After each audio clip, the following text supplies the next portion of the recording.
Это интеллектуально-познавательная телеигра «Эрудит». Меня зовут Рамзан Абуев. Ассаламу алейкум, друзья. Сегодня у нас в гостях учителя чеченского языка и литературы Байраева Заира и Байтаева Малика. Маршалши.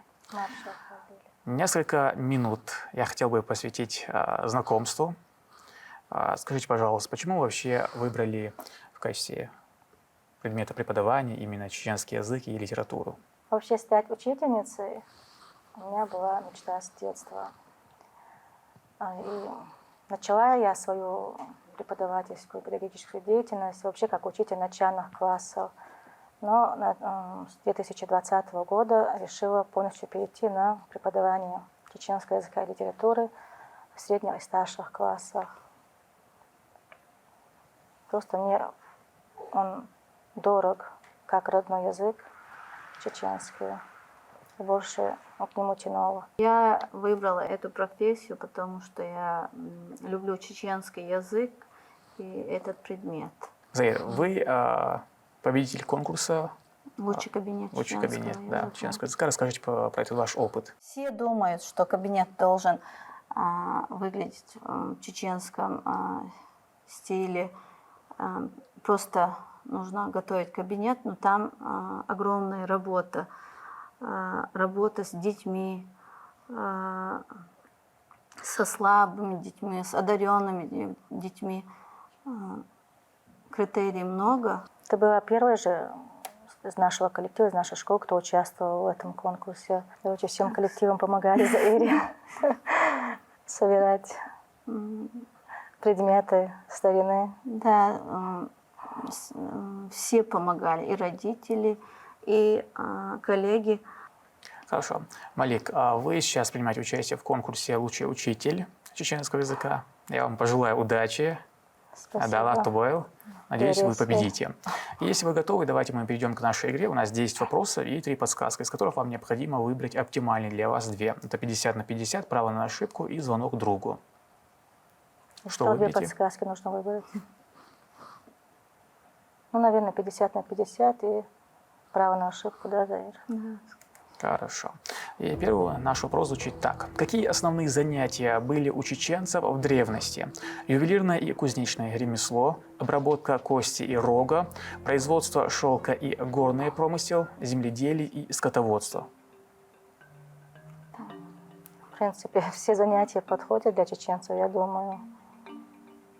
Но я склоняюсь к 2 вариантам. Это может быть ювелирное и кузнечное ремесло, да, Заир, земледелие, скотоводство. Земледелие, скотоводство, да. Если вспомнить историю Чеченской Республики, нашу историю, то да, я тоже поддерживаю выбор Заиры. Вариант Д. Вариант Д. С древнейших времен чеченцы занимались в основном земледелием и скотоводством. Этому способствовали благоприятные природно-климатические условия, чрезвычайно богатые флора и фауна. Обычно разводили овец, крупный рогатый скот, а также породистых лошадей для верховой езды. И между горными и равнинными районами республики существовала хозяйственная специализация. Получая хлеб с равнины, горные чеченцы сбывали взамен излишки скота. И второй вопрос. Чеченец родился с куском железа, символ воинственности в одной руке, и с куском сыра в другой, символом чего он служит? Гостеприимство, милосердие, добродушие, благородство. Благородство, если бы там о каком-то поступке, да, говорилось бы. Милосердие. Гостеприимство. А или Ц? Может, гостеприимство, да? Цвета выбираем. Кусок сыра в одной руке служил символом гостеприимства. Это абсолютно верный ответ. Множество поговорок, легенд, притч посвящено у чеченцев святому долгу гостеприимства. Первые 3 дня у гостя не положено ничего спрашивать, да, кто он, зачем пожаловал. И гость живет в доме как бы на правах почетного члена семьи. Одно из основных правил нашего чеченского гостеприимства – это защита жизни, чести и имущества гостя, даже если это связано с риском для жизни хозяина. И согласно чеченскому этикету, гость не должен предлагать никакой платы за прием, он может только сделать подарок детям.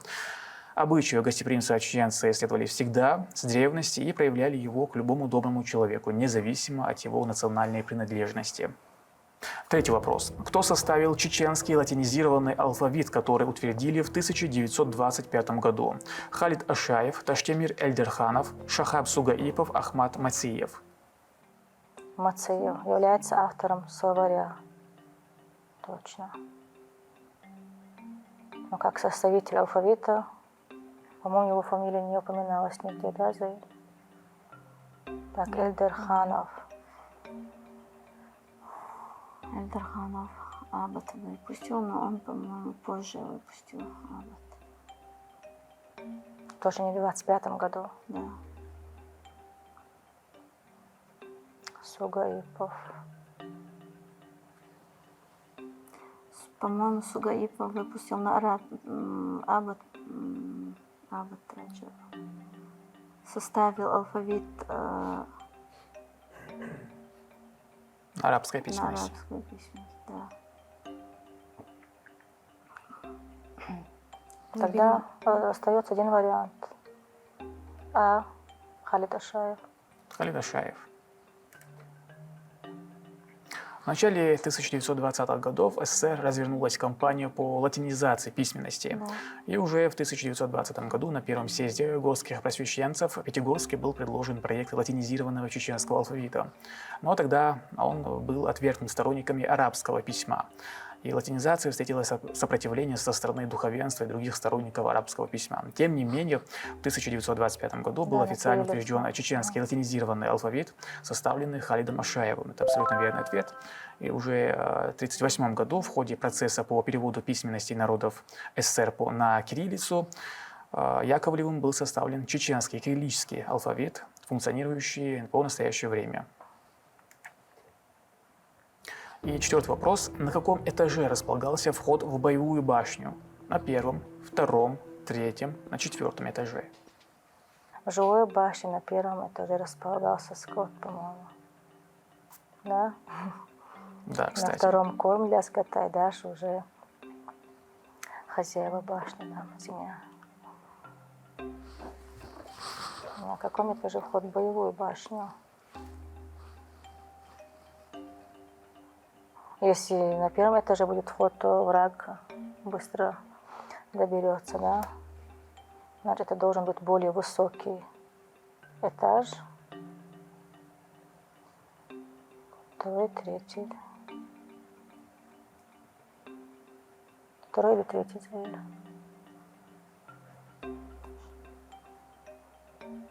Но лестница тогда вообще длинная должна быть, чтобы вход подняться на третий, четвертый этаж. На втором этаже. Может, на втором этаже. Б. Ответ Б. Заир, вы согласны? Да. Высота боевой башни достигает 15-18 метров, кверху сильно суженный. Обычно такая башня в целях обороны имеет только один входной проем, который ведет непосредственно на второй этаж постройки. Это абсолютно верный ответ, так как приставная лестница, балка с зарубками, могла быть в любой момент поднята вверх. И боевые башни имели 4 и 5 этажей. И перекрытия изнутри укреплены на балках с упором в специальные ниши и выступы, карнизы. Встречаются межэтажные перекрытия в виде свода, выполненные веерообразным наложением камней. Переходы из одного этажа в другой располагались зигзагообразно. И пятый вопрос. Какая поэтесса, представляющая чеченскую поэзию, вошла в антологию всемирной женской поэзии? Лула Жумалаева, Селима Курумова, Марьям Исаева, Марьям Айдамирова. Марьям Айдамирова, она, по-моему, Певица. не поэтесса, да. Певица. У Исаева есть стихотворение? Стихотворение, у нее роман. По-моему, у нее нет стихов. Тогда это или Жумалаева, или Курумова.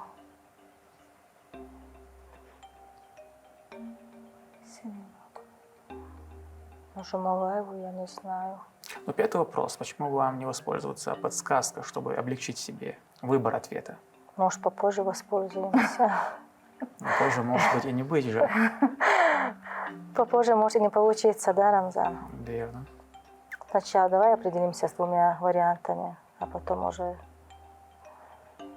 подсказку выберем. Какие две фамилии выберем?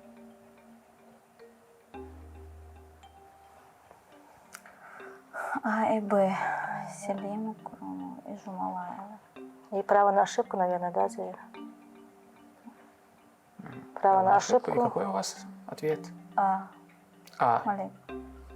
я бы Б выбрала, но Может. Б. Б. Селима Курумова. Ага. В 2012 Жумалаева. году Алла Жумалаева наряду с Раисой Ахматовой была включена в антологию семейной женской поэзии как представительница чеченской поэзии. Это немного неверный ответ, но благодаря подсказке вы идете дальше. И проект был заявлен и начал активно реализовываться во Франции еще в 2008 году. В сборник вошло 477 произведений 343 поэтесс, представляющих 162 нации и народности мира. И надо познакомиться с творчеством Жумалаевой. И шестой вопрос. Какой город нашей республики старейший после Грозного? Шали, Урус-Мартан, Гудермес, Аргун.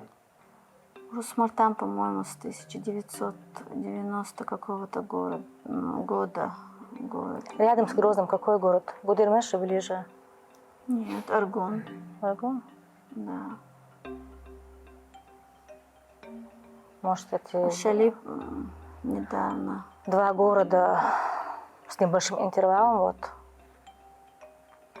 возвели.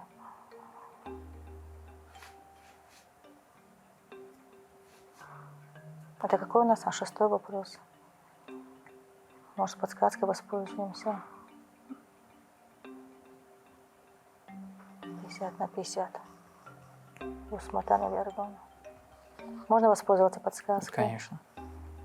Да, 50/50. 50/50. Уберите два неверных варианта ответа. И у вас остается Шали и Гудермес. А или С? С. С. Согласно преданию, Гудермес был основан в начале 17 века. Согласно Большой российской энциклопедии, основан он в середине 18 века. И быстрое развитие Гудермеса началось с 1893 года с пуском в строй Беслано-Петровской ветки Владикавказской железной дороги, что послужило градообразующим толчком для преобразования аула. И 14 января 1929 года село Гудермес было преобразовано в рабочий поселок, который в дальнейшем получил новое название – поселок имени Калинина. И 5 апреля 1941 года указом Президиума Верховного Совета РСФСР поселок имени Калинина, селение Кундухово и аул Гюмсе были объединены в город Гудермес. Это абсолютно верный ответ. Шали и Урус-Мартан получили статус города в 1990 году, а Аргун чуть раньше, в 1967 году. Седьмой вопрос. Какой летний головной убор чеченцы носили раньше? Войлочная шляпа, башлык, каракулевая папаха, конусообразная папаха, сделанная из овчиной. Так, из овчины.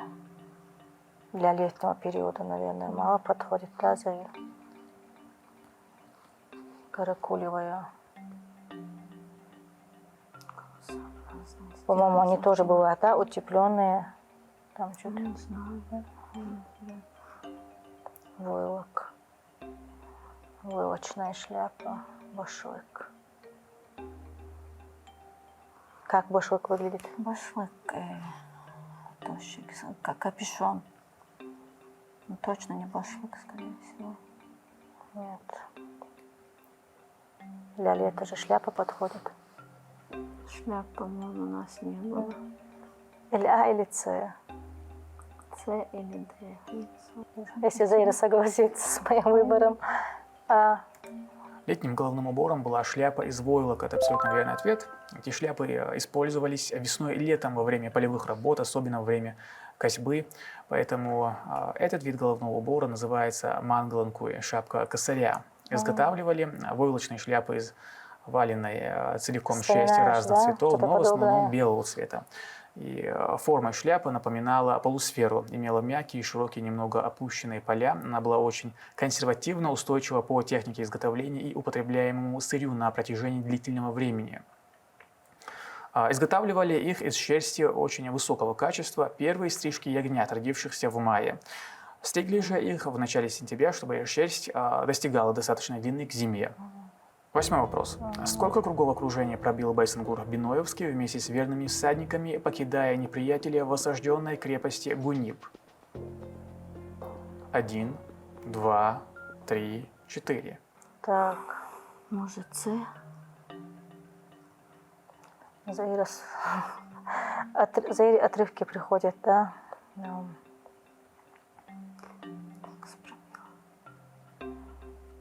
мы склоняемся к ответу С.